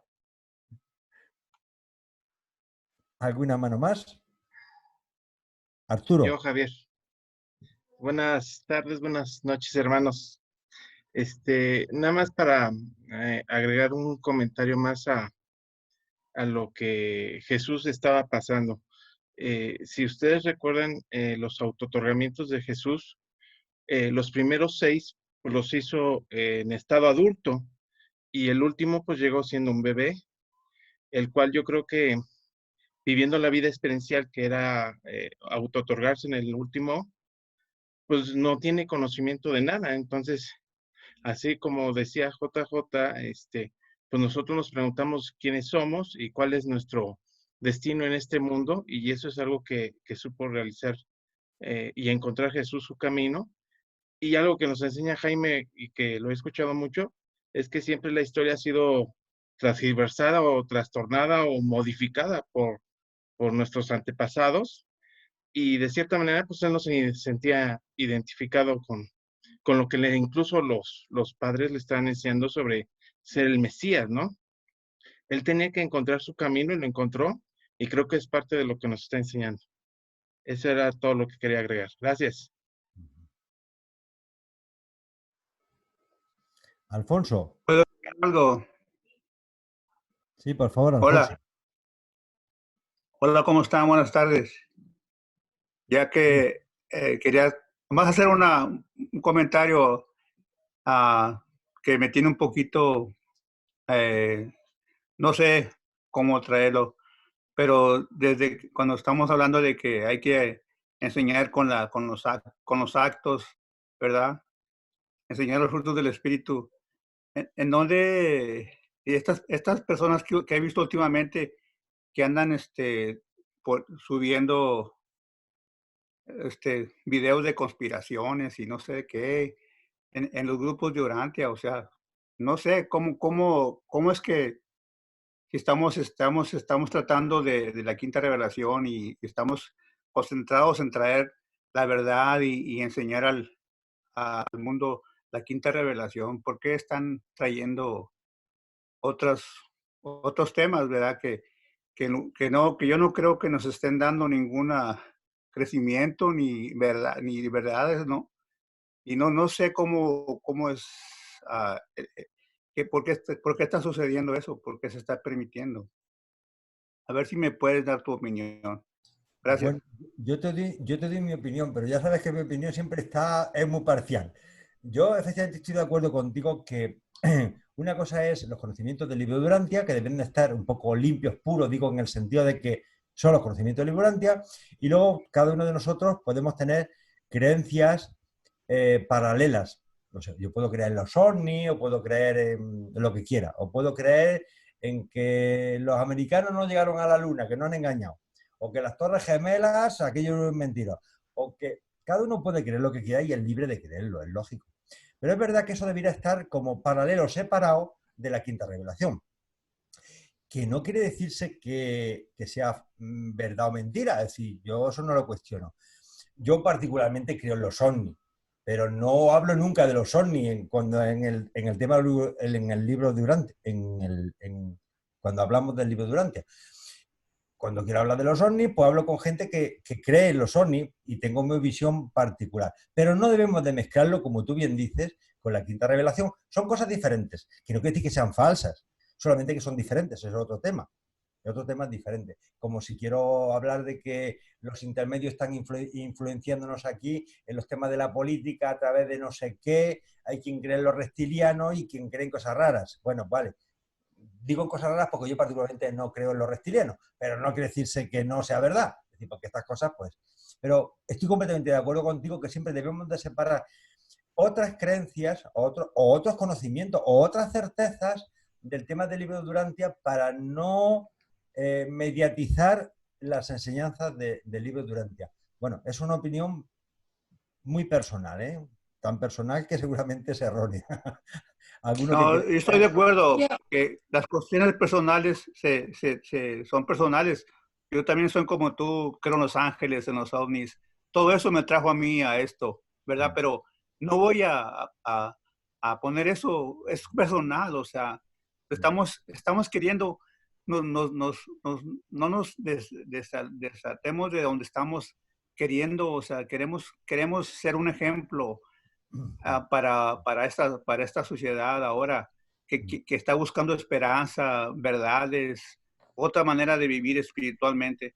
Y si vamos siguiendo, si nos estamos retrocediendo hacia otras cosas o manchando la integridad de lo que estamos hablando, o sea, yo estoy de acuerdo que en lo personal se queda personal, pero no que ojalá y que todos mantuviéramos este respeto a esta revelación y nos dedicáramos y estuviéramos concentrados en esta. Es todo. Gracias. ¿Puedo agregar algo? Sí, Flor, tú siempre puedes. Yo creo que es justamente por eso, por este momento en nuestro proceso de crecimiento evolucionario, que los reveladores sintieron la necesidad de que había que dar un poco más de información para que todas esas especulaciones pudieran quedar aclaradas, pero bajo el punto de vista de ellos.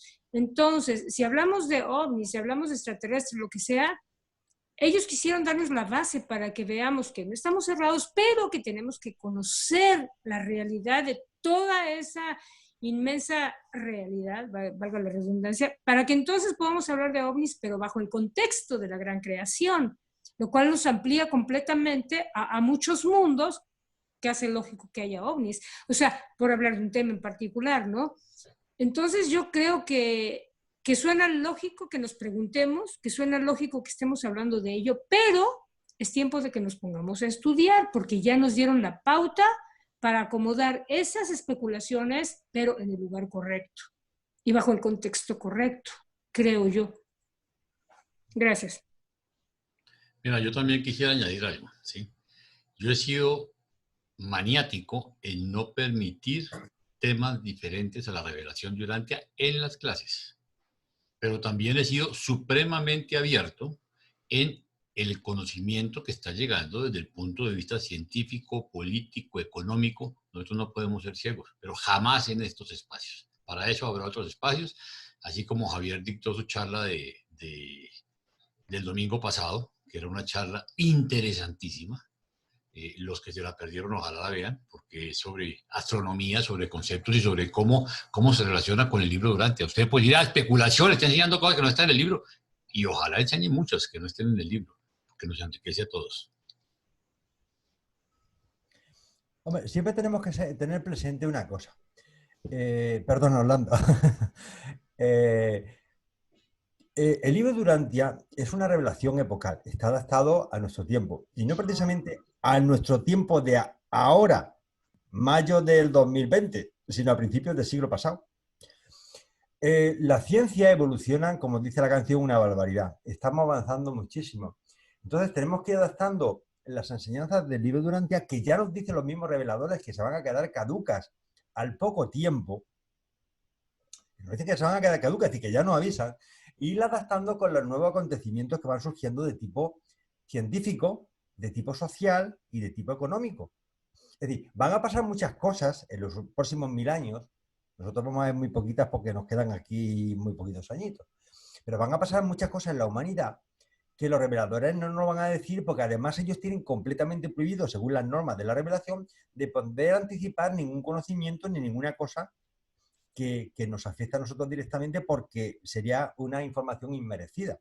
Con lo cual no la tenemos que ganar a base de trabajar. Pero con esa mentalidad abierta tenemos que pensar que el libro de Urantia fue publicado en 1955, que han pasado ya 64 años y que la sociedad ha cambiado y va a haber muchas cosas nuevas. Entonces, siempre sin olvidar la génesis del libro de Urantia, vamos a ir adaptando los conocimientos del libro de Urantia hasta que llegará un momento en que el libro de Urantia no nos va a servir de nada. Digo en los conocimientos un poco científicos de los que nos habla y ciertos científicos, ciertos cosmológicos. Por supuesto, los conocimientos que nos dan sobre el concepto del yo soy o el concepto del ser supremo y tal, eso ni en los 1000 años lo vamos a entender del todo ni lo vamos a superar.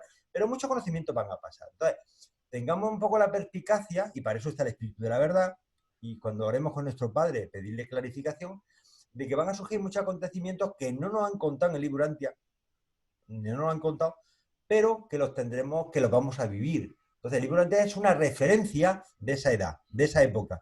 Y cuando pasen 500 años, te garantizo que habrá muchas cosas.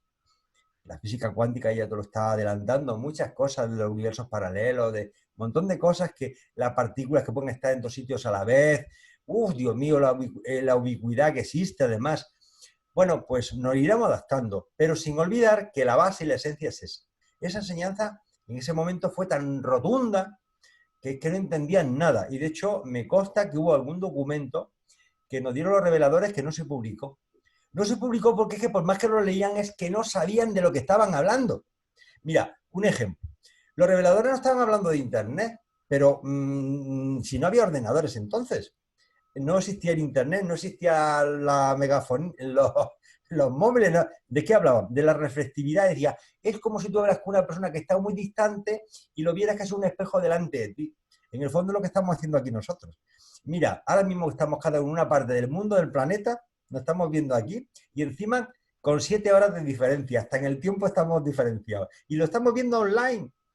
No estaban hablando de la reflectividad, pero no le podían poner nombre ni nos podían decir nada más. Entonces, muchos conocimientos van a quedar caducos. Entonces, tengamos la perspicacia y digámonos de que lo importante es lo importante y asumir que aquello sirvió en aquel momento, y muchas cosas de las que nos están contando ahora que no entendemos nada, a lo mejor dentro de 100 años muchas cosas la entienden nuestros bisnietos. Es una apreciación, ¿no? El libro de Urantia no es la Biblia, ni es un libro religioso, es una referencia, es una revelación epocal, adaptada a nuestro tiempo. Y cuando pasen 500 años estará completamente desactualizada. Y a lo mejor viene alguna revelación más por el camino, es decir, que nunca se sabe. Pero vamos, por intentar contestarte un poquito al tema ese, estoy completamente de acuerdo con lo que tú has dicho. ¿Continuamos entonces? Venga, vamos.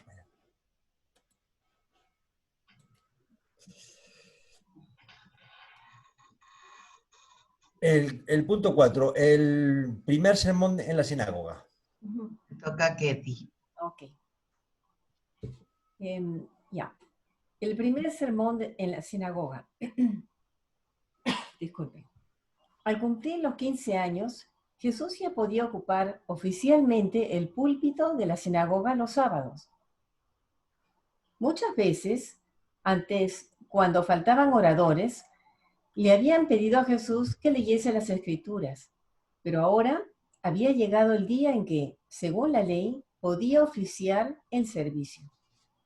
Por consiguiente, el primer sábado después de su 15º cumpleaños, el Chazán dispuso que Jesús dirigiera los oficios matutinos en la sinagoga. Cuando todos los fieles en Nazaret se hubieron congregado, el joven, haciendo su selección de las Escrituras, se levantó y comenzó a leer. Aquí tenéis dos imágenes, una muy alegórica y luego a la derecha cómo era realmente la sinagoga. Esta es una fotografía real de la sinagoga. Bien. Bien, dijo así: el Espíritu del Señor Dios está sobre mí, porque me ungió el Señor.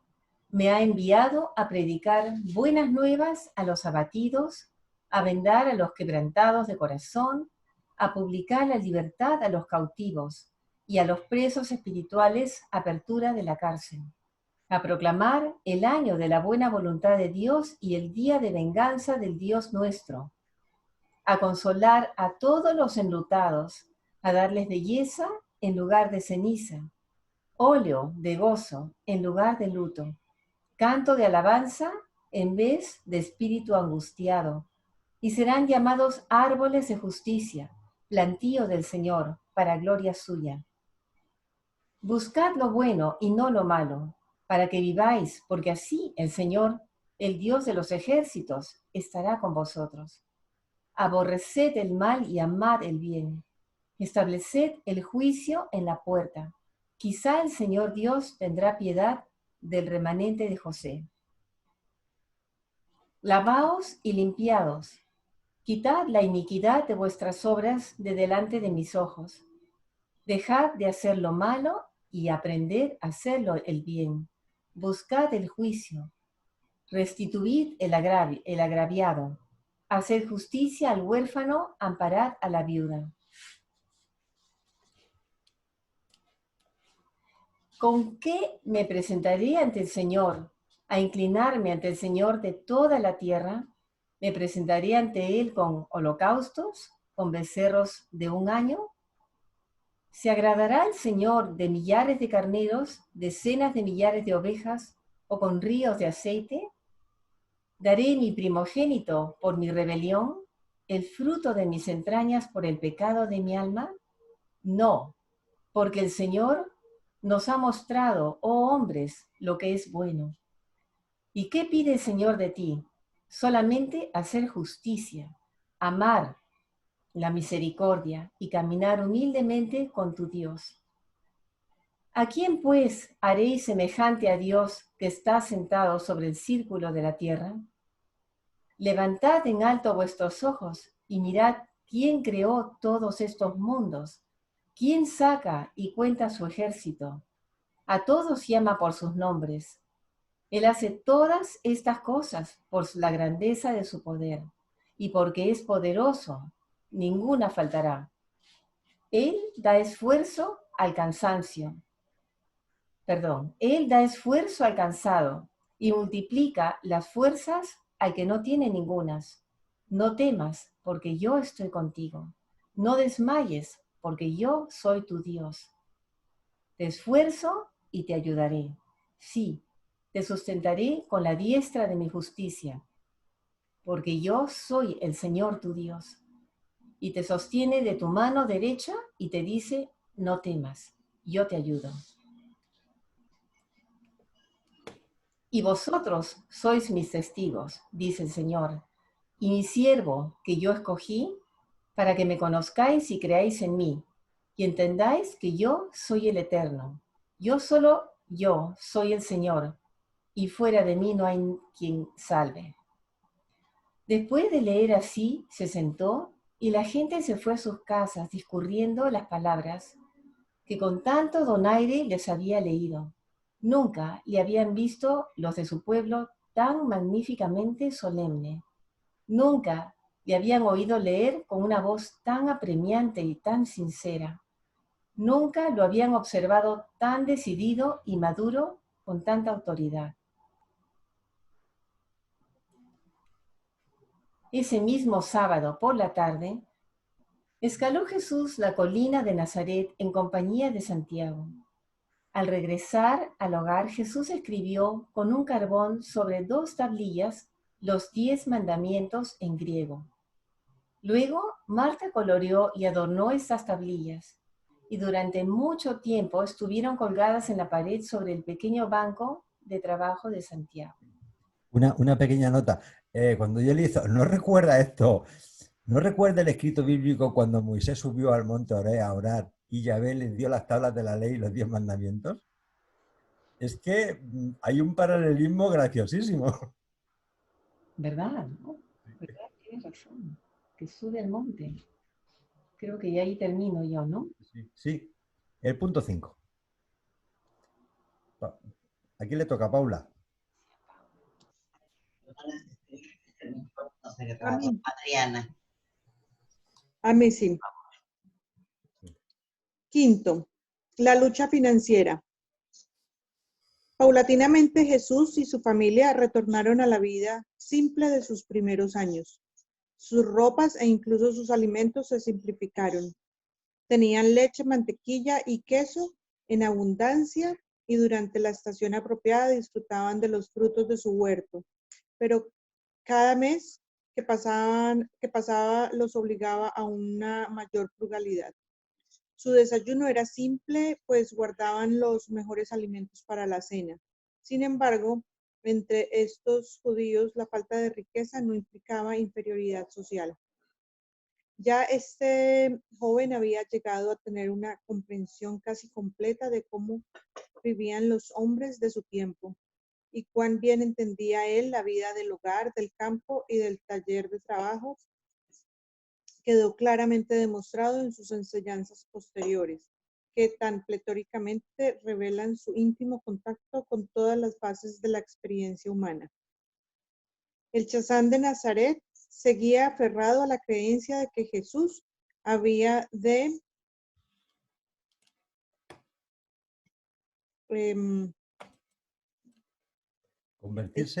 convertirse en un gran maestro, probablemente en sucesor del famoso Gamaliel en Jerusalén. Bueno, como esta palabra, este Gamaliel, pues para que sepáis de quién estaba hablando, y es que este era un rabino, se llamaba, hubo dos Gamaliel, uno antes de Jesús y hubo otro de posterior. Al que fue anterior a Jesús se llamaba Gamaliel I, que dice que fue un fariseo reconocido doctor de la ley y prominente miembro del Sanedrín en la mitad del primer siglo antes de Cristo. Aquí tenéis una figura un poco que conseguí por ahí, pues, da casi miedo a Gamaliel, pero bueno, ahí lo tenía a la izquierda, abrazado a las escrituras, a la Biblia no, alguna escritura, porque imagino que los 5 libros tendría alguno de ellos. Y bueno, este era este caballero al que hace referencia aquí en el libro Durante. Parece que estuviera cieguito, ¿no? Sí, da miedo, pero bueno, ahí está. Continúa. Bueno, aparentemente todos los planes de Jesús para una carrera se habían desbaratado. Tal como estaban las cosas, el futuro no parecía sonreírle, pero no vaciló ni se desalentó, sino que vivía día tras día desempeñando bien su deber presente y cumpliendo fielmente con las obligaciones inmediatas de su situación en el mundo. La vida de Jesús es el consuelo sempiterno de todos los idealistas desilusionados.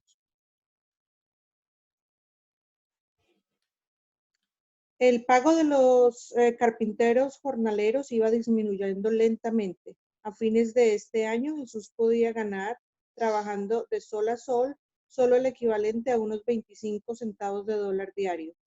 El año siguiente les resultó difícil pagar los impuestos civiles, sin hablar de la contribución a la sinagoga y el impuesto de medio ciclo del templo.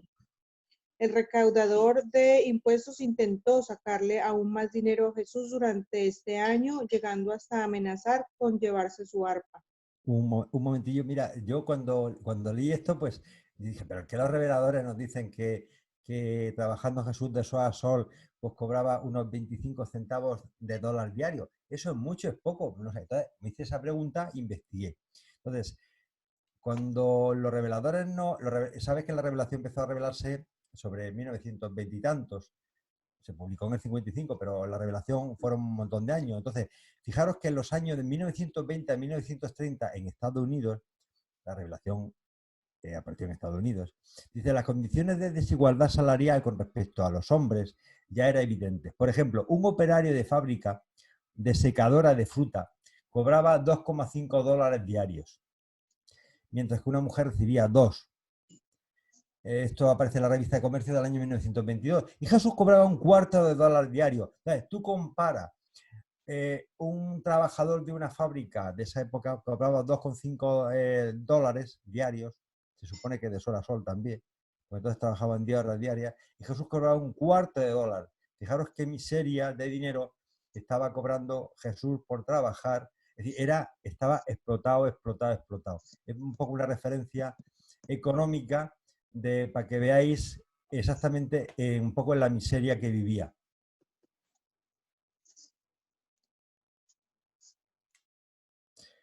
Bueno, esto es el recaudador de impuestos que vamos a ver ahora, que lo he puesto delante y lo tengo después. Venga. Temiendo que el ejemplar de las escrituras en griego pudiera ser descubierto y confiscado por los recaudadores de impuestos, Jesús lo obsequió a la biblioteca de la sinagoga de Nazaret en ocasión de su 15º cumpleaños. Fue esta su ofrenda de madurez al Señor. Bueno, podría ser algo como esto en griego, aunque yo tengo mis dudas de que fuera un documento de este tipo, que no fuera un rollo, porque entonces sabéis que las escrituras solían estar enrolladas para mantenerlas de la humedad y del tiempo. Como estas son de esa época y vienen de esta forma, bueno, pues vale. El peor momento de su 15º año de vida lo pasó Jesús en Séforis, cuando se encontraba allí para escuchar el veredicto de Herodes, ante quien había apelado para resolver una disputa sobre el pago adeudado a José en el momento de su muerte accidental.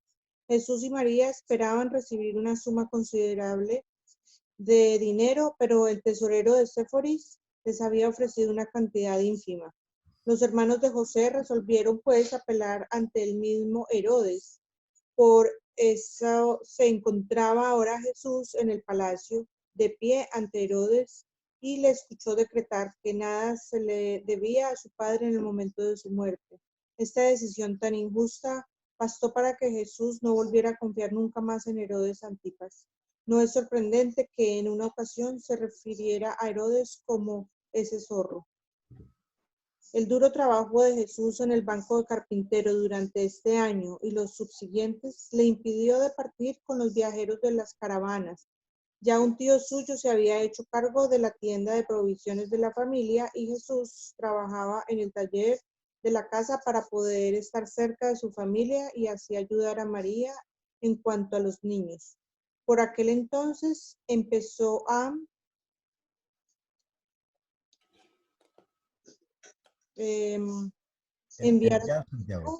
empezó a enviar a Santiago a la parada de las caravanas donde alimentaban a los camellos para obtener noticias sobre los acontecimientos mundiales. De este modo intentaba Jesús mantenerse al día. Según se adentraba en la madurez, hubo de pasar por los conflictos y confusiones típicos de todo joven promedio de todas las eras humanas anteriores y subsecuentes, y la dura disciplina inherente a la obligación de mantener a su familia fue una salvaguarda segura contra al que haya tenido tiempo para la meditación ociosa o la complacencia en tendencias místicas. Perdona que te interrumpa un momento, es que esto es muy importante. Fijaros que hay muchas personas que tienen inclinaciones religiosas profundas o espirituales, y muchas veces esas personas se entregan a ciertos cultos o a ciertas acciones con tendencias místicas que lo separan a uno de pisar el suelo, de la realidad. Y precisamente una de las cosas que nos dicen los reveladores es que muchas veces el tener problemas en la vida, el tener obligaciones y necesidades, te asienta, toma raíces y te asegura que no te dediques a hacer meditaciones, a inventar frases, oraciones muy bonitas, llenas de palabrería, con música de fondo y complacencia de tendencia mística. Y que ores, es decir, nos quita de las tonterías místicas, digo tonterías, de ese misticismo en el mal sentido de la palabra, no lógicamente. Es que me pareció sumamente importante el que nos diga que el aferrarnos a la realidad, al día a día, al dolor, a la obligación, al sufrimiento, a la responsabilidad, nos aferra a hacer las cosas como nuestro Padre Celestial quiere. Perdona, si eres tan amable y puedes continuar. Ok. Este año fue el año en que Jesús arrendó una parcela considerable de terreno justo al norte de la casa para que la familia tuviera su huerto. Se subdividió el terreno para que cada uno de los hermanos mayores tuviera su propia parcela y compartieron entre sí al dedicarse con entusiasmo a las faenas agrícolas. Compitieron entre sí al dedicarse con entusiasmo a las faenas agrícolas. Durante la temporada de cultivo de las legumbres, Jesús, su hermano mayor, pasaba algún tiempo con ellos todos los días en el huerto. Al trabajar con sus hermanos menores en el huerto, Jesús muchas veces abrigó el deseo de vivir con su familia en el campo, en una granja, para disfrutar de la libertad de una vida sin trabas. Pero no estaban en el campo, y Jesús, siendo tan un joven profundamente práctico como un idealista, atacó vigorosa e inteligentemente su problema tal como lo encontró, haciendo todo lo que estaba a su alcance para que él y su familia se adaptaran a la realidad de su situación y tratando de satisfacer en el mayor grado posible sus aspiraciones individuales y colectivas. En cierto momento abrigó Jesús la vaga esperanza de poder comprar una pequeña granja con el dinero que le debían a su padre por su trabajo en la construcción del palacio de Herodes, siempre y cuando pudiera recaudar esa suma considerable de dinero. Había pensado seriamente en establecer a su familia en el campo, pero al negarse Herodes a pagarles el dinero que se le debía a José, tuvieron que renunciar a la ambición de tener una casa en el campo. Tal como estaban las cosas, se las ingeniaban para disfrutar de muchas de las experiencias de la vida campestre, puesto que ahora tenían 3 vacas, 4 ovejas, una cría de pollos, un asno y un perro, además de las palomas. Aún los más pequeños tenían sus obligaciones regulares dentro del plan de administración bien organizado que caracterizaba la vida doméstica de esta familia nazarena. Al concluir su 15º año, concluyó Jesús la peligrosa y difícil travesía de ese periodo intermedio de la vida humana, ese periodo de transición entre la despreocupación y complacencia de la niñez y la noción del advenimiento de la edad adulta con su carga de responsabilidades y oportunidades para la adquisición de la experiencia avanzada en el desarrollo de un carácter noble. Ya había concluido el periodo de crecimiento mental y físico, ahora comenzaría la verdadera carrera de este joven nazareno. Bueno, ya se nos termina. Yo os quiero presentar aquí una información que porque ya como va creciendo, he puesto un timing aquí del nacimiento de Jesús, que fue el 21 de agosto, pero cada uno de sus 8 hermanos, ¿en qué fecha nacieron? ¿Ves? Santiago el 2 de abril, pues Miriam el 11 de julio, José el 16 de marzo. Para que tengáis una referencia en el tiempo de qué fecha nació cada uno de ellos, incluso Ruth, la última. Y además he puesto en el distanciamiento el tiempo que había entre el nacimiento de un hermano y otro. Fijaros que entre Jesús y Santiago pasaron 4 años, pero luego prácticamente 1 año con 3 meses, otro a los 8 meses, 1 año y pico, 1 año y medio, 2 años y medio. Es decir, bueno, es una referencia de todos los hermanos de Jesús, cuándo nacieron y es el intervalo que hubo entre ellos. Realmente María no estuvo muy ocupada todo el tiempo. Bueno, y con esto nada más acabamos la presentación. Voy a dejar de compartir y abrimos el turno de palabra. Pues... Oye, Javier, gracias por esa última referencia sobre todos los hermanitos de Jesús. La verdad es que es sensacional poder tener la referencia del nacimiento de todos ellos juntos en un solo diagrama. Gracias. Sí, gracias a vosotros. ¿Qué te ibas a decir algo? Yo me pregunto, y generalmente digo, ¿qué habría sucedido si José no hubiera muerto? Si no hubiese muerto él, seguramente Jesús habría logrado el plan trazado, pero la historia hubiese sido diferente.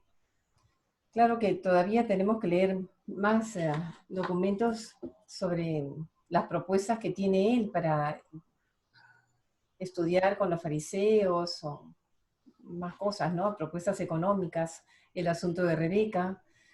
Pero me quedo pensando, digo, ¿qué habría sucedido si José no hubiese muerto?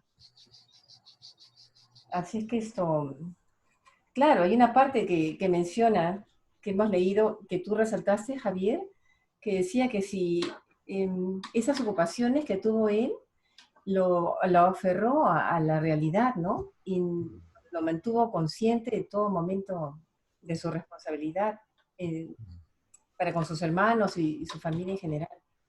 Nada, me pongo a pensar. Desde luego de hecho, yo creo que en todos los grupos, cuando hemos leído esta parte, todo el mundo nos hemos hecho la misma pregunta. Si había algún plan para que José tuviese que morir, cumplir su etapa, para obligar de alguna forma a que Jesús tuviera que desarrollar una paternidad con respecto a sus hermanos y priorizarlo por delante incluso el plan del Padre. Fíjate que desde Nevadón le estaban obligando ya el ángel que le dijo a los 12 años, oye, despierta, ponte en marcha, pero al final unas cosas son ese mandato, pero luego por otro lado, sin embargo, había otro plan que desconocían todos estos seres espirituales, que el Padre sí lo conocía bien. El Padre Celestial sí que lo conocía bien, porque el Padre se la sabe toda. Antes de que haga una cosa ya la sabe. Luego, ahí había la mano también del Padre, es decir, las cosas como son. Es decir, se encontraron con la muerte de José de forma accidental. Yo no creo que lo mataran a José para que Jesús tuviera que desarrollar una cierta paternidad, ¿no? Me cuesta trabajo entender eso, sí. Pero lo que pasa es que la realidad la manipula, la organiza nuestro Padre Celestial. Entonces, yo creo que el Padre Celestial se la sabía y sabía lo que iba a pasar. Ahora, que eso fue como consecuencia del aprendizaje de Jesús, pues es una gran incógnita. Y eso cualquiera de nosotros podía dar su opinión. A ver, uy, cuántas manos. Pues no sé, empezamos. Flor ha sido la primera, que no es porque le... A ver, es que Luego este Ángela. tema se ha prestado a muchísima controversia dentro del grupo, porque hay los que dicen que sí fue ocasionado y los que dicen que no.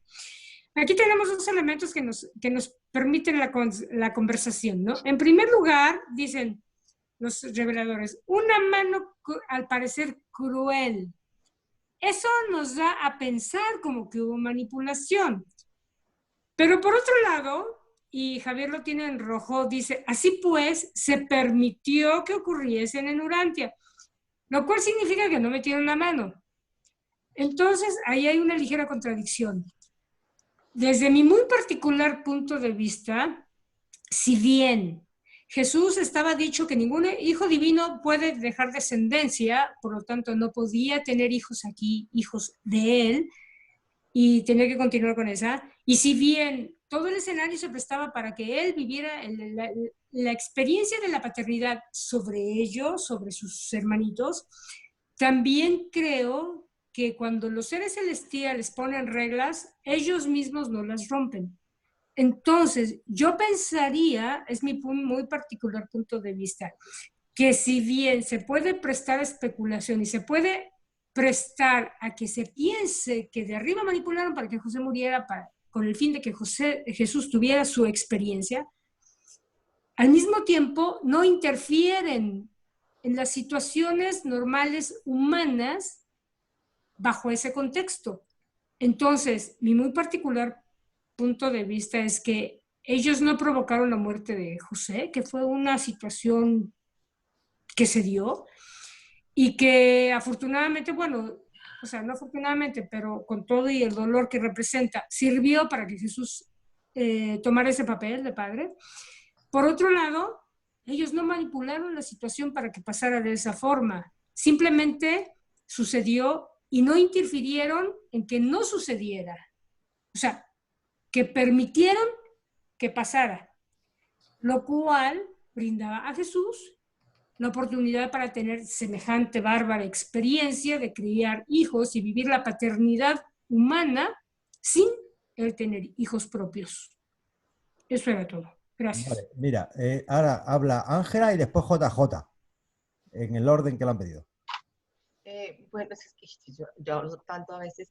Bueno, lo que está diciendo Florcita, a mí me estoy recordando algo que dice en un documento sobre los ajustadores del pensamiento, y dice que los ajustadores del pensamiento vienen y tienen un plan para cada uno de nosotros, tienen un programa individual. Yo pienso que este ajustador, ese tremendo ajustador que tenía Jesús, tenía ya el programa ya listo y preparado para que lo asumiera Jesús, pienso yo, no sé, en mi manera de pensar tenía que ser todo ya como cuando los padres los escogieron, todo desde un principio fue tan planeado, y por eso la preparación de Jesús es tan intensa en todas las cosas. Yo pienso que tenía que seguir un orden que tenía que ser así.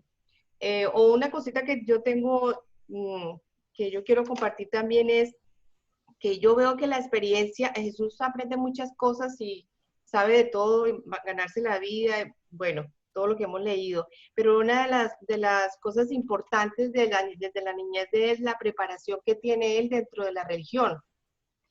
Creo que es muy importante, fue muy importante. A los 15 años, él dentro de la religión empieza a leer, o sea, empieza a tener la experiencia de estar afuera, de leer, y también de poder ofrecer un servicio a los 15 años. O sea que yo pienso que la religión fue algo muy importante.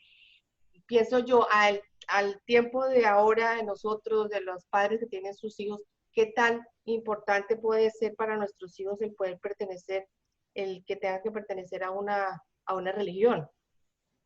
Porque desde niño él tenía su chamán, la familia, las tradiciones, toda la base religiosa. Todo lo hizo dentro de esa base del judaísmo. Lo que veo que eso fue fundamental en el proceso de su preparación, ¿no? Entonces, a la época de hoy, ¿qué tan importante puede ser que los muchachos tengan que criarlos en una religión? Gracias, Ángela. Pues JJ, cuando quieras. Gracias. Gracias, Javier. Siguiendo con el tema, punto de vista de Flor me parece muy razonable y todos tenemos su punto de vista y estoy totalmente de acuerdo. Simplemente mi visión es la preconocimiento del padre de todos los hechos es solamente para él, y sin embargo en los hijos ya co-creacionales más hacia abajo, esos acontecimientos, aunque no están, en el momento en que pasan, como por ejemplo en la muerte de José, dicen, bueno, entonces aprovechemos todo lo que puede pasar, permitamos que eso, y entonces saquemos todas las experiencias adicionales que se nos llevan. Yo haría un paralelo exactamente con la rebelión. La rebelión también cuando en ninguna mente estaba, pero cuando sucede, el mismo padre Micael dice, voy a permitir que suceda porque no está en mi jurisdicción actual, sin embargo, aprovechemos y son muchas las ventajas que se han sacado de ahí. Entonces veo que en cierta forma planeación y al mismo tiempo aprovechamiento. Gracias. Don Jaime, mande usted. No, Más rápido que Flor, ¿eh? Ha sido más rápido que Flor, así que Jaime. Yo quisiera llamar su atención sobre algo. A ver.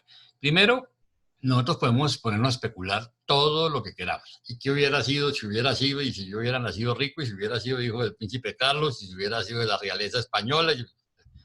Mire, fue lo que fue y punto. El Padre Celestial tiene unos planes y como anotaba Ángela o Flor, sí, los ajustadores vienen con un plan para nosotros, para ayudarnos. Pero acuérdense que ese plan no es obligatorio, es la diferencia de la predestinación y la preordenación, ¿sí? Nosotros vamos a hacer un plan y yo puedo aceptarlo o no aceptarlo.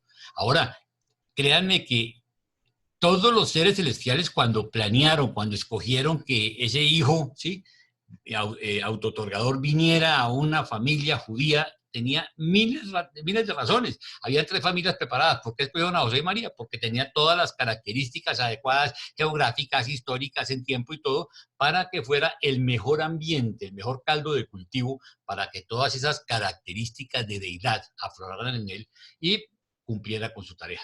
Todo lo demás sobra, lo demás es echar paja, ¿sí?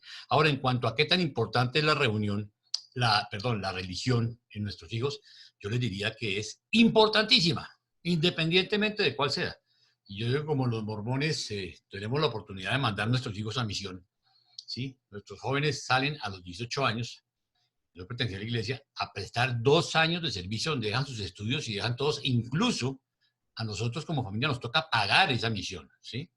Entonces, es una formación impresionante, independientemente del resultado, estamos de acuerdo o no. Esa disciplina, ese enseñar a un joven a que dé de sí mismo, a que sirva, a que estudie, a que aprenda, a que busque una guía espiritual, es invaluable. Invaluable, o sea, llámelo musulmán, llámelo como quieran. Por eso es tan importante los valores en la familia. Que nosotros le demos la oportunidad a nuestros hijos de tener vivencias de tipo religioso y espiritual es importantísimo en su formación. De hecho, no tenerlos, pues miren el despelote social en que estamos viviendo. Casualmente es por no tenerlo, ¿sí? Porque no hay vivencias, porque no hay un norte, porque no hay algo que los ayude a aferrarse, a tener fe en algo, en creer en algo. Esos jóvenes que viven sin Dios ni ley hoy en día, pues es lo que hacen que el mundo esté como esté, ¿no? Y eso es parte de los hogares que viven en las mismas condiciones. Flor, cuando quieras.